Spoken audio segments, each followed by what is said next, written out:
I'm here today to talk to you about some things, obviously. And I prepared the following slides, and they are slides that I illustrated in order to illustrate the things that I'm about to talk to you about. So when I was little, I often got asked the question, what do you want to be when you grow up? And I always said, well, an astronaut. Duh, right? I mean, you get to zoom around in outer space at the speed of light.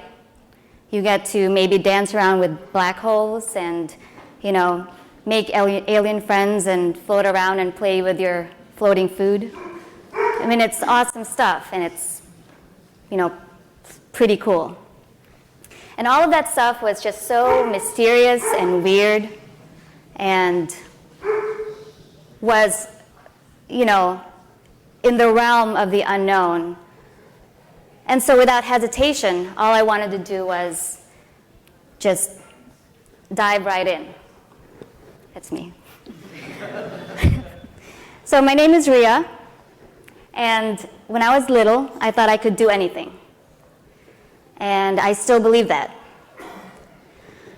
4 years ago, when I started a roastery in Istanbul, Turkey, I knew very little about coffee. I was never a barista. I had never roasted. And I never even owned a cafe or worked at a cafe. And the only experience I had with coffee really was drinking coffee. Well, so I must have been, interested in coffee with some capacity, right? Well, yes, I was, and in fact, I was fascinated by coffee. And I was so, I would say, healthily obsessed with coffee. But, that was not the first time where something took me in, where I was taken in by something so strongly. And years ago, my fixation was on beer. I was punk rock back then, so I had a leather jacket and pink hair. And I fell hard for beer. And it all started at the Hop Leaf in Chicago, which is, for those of you who don't know, it's a bar that's been around for 25 plus years. It's an iconic beer bar. And I remember sitting there with my first proper Belgian beer, and it was a de Kooning Pale Ale, and it was served to me in this fancy, hefty glass goblet. So beer in a fancy goblet, wow, that's new, right? And I put it up to my face, and I said, whoa, this is beer? It had aromas of, plums and red apple and nectarine, right? Intoxicating florals and you name it. It was a whole universe of smells. It was something that I identified as me having what I call a moment. So at that moment, right, I decided that I wanted to know everything about beer. So I started home brewing, and I remember that day I had 6 home brewing kits somebody gave to me for Christmas, and I wanted to brew them all that day. And for those of you who have homebrewed before, you know that it's only, manageable to brew 1 decent batch per day.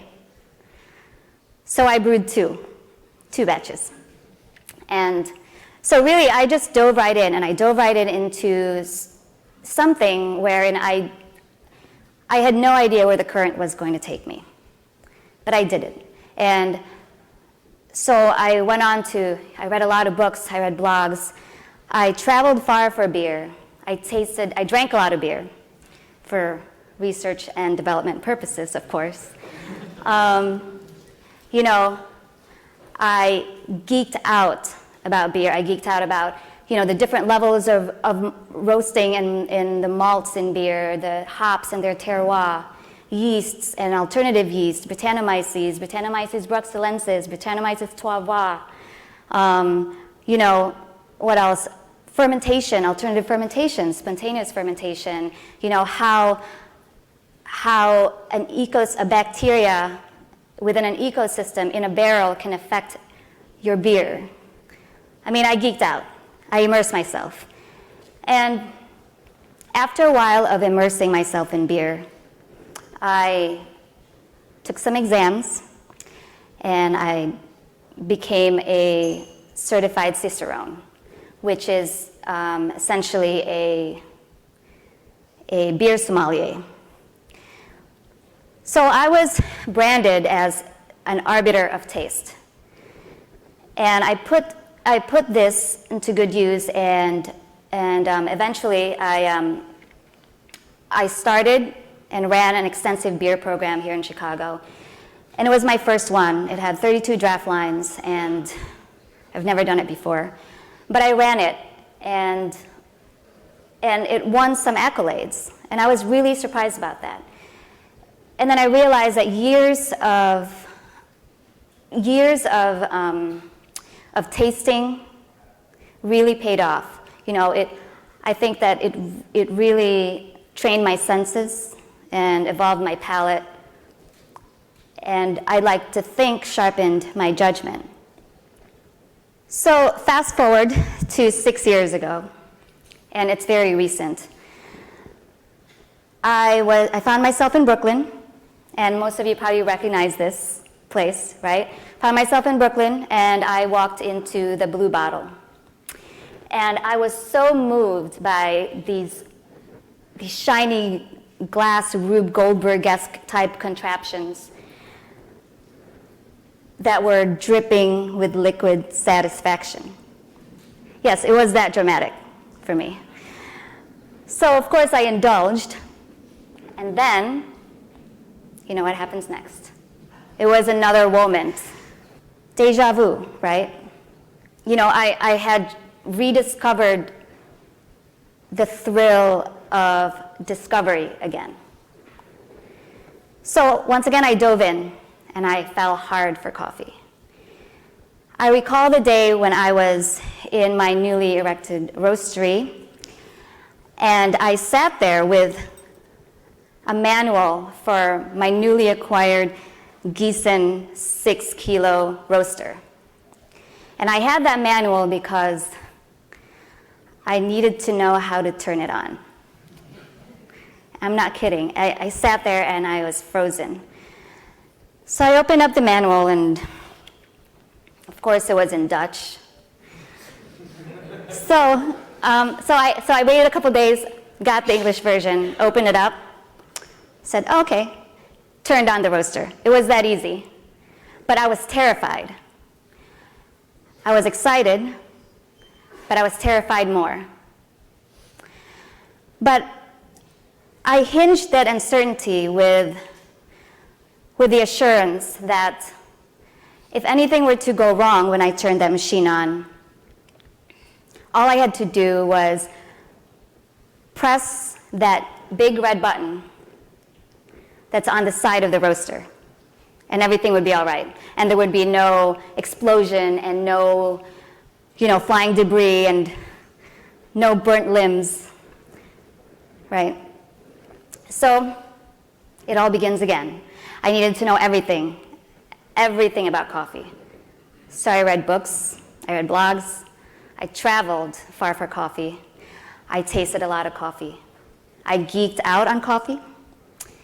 I geeked out on S-curves and RORs and the Maillard reaction, caramelization, the events that lead up to pyrolysis, right? Degradation of organic acids, chlorogenic acids, terroir in coffee, varieties, processing methods in coffee. I geeked out on all of that. And then I suddenly realized that, coffee is quite complex. And if you're like me, I need to know everything about, when I want to know something, I need to learn it all at once. I need to know it all, because otherwise I just get frustrated. So I was frustrated a lot. I got overwhelmed. And then I realized, I said, Ria, I talk to myself sometimes, Ria, you've done this before. You've done this before with beer. And you remember that herein lies the beauty of not knowing, right? And that's why you're here, because you're here to find that out. So enjoy the process. Enjoy the process. So I revised my attitude, and then I learned how to approach my endeavor with patience. So I went out there and I decided, okay, I'm ready to go out there and present myself. So I was really excited to share what I had found, and I was excited to also gather feedback. And, well, behold the naysayers. So I've been in these situations. All these situations are based in real life. So how long have you been roasting? Have you ever roasted? Well, how can you just start roasting? You can't just roast. Well, yes, I can, actually. Situation 2. Well, you should never have let this coffee get to second crack. Because it tastes, and I hadn't, by the way, because it tastes baked, right? Maybe you let your ROR go a little too fast. And this was true story from someone who, I had just presented him my coffee, and he had just read Scott Rao's book on roasting, but had never roasted before, right? Like, okay. Situation 3. Where do you get your coffee from? Well, I'm sorry, I can't tell you that. What are you going to do, So confronted by this, I was made aware of my newness and my insecurities and uncertainty. I became disenchanted at times, and I lost my confidence, and I lost my grip, essentially. Now, what if? Situation 1. How long have you been roasting? Oh, you're just getting started. I admire your efforts and spirit. Keep going, and I cannot wait to taste your coffees. Situation 2. Could you tell me a little bit about how you roasted your coffee? If I may, I would like to provide you with some constructive criticism so you can improve.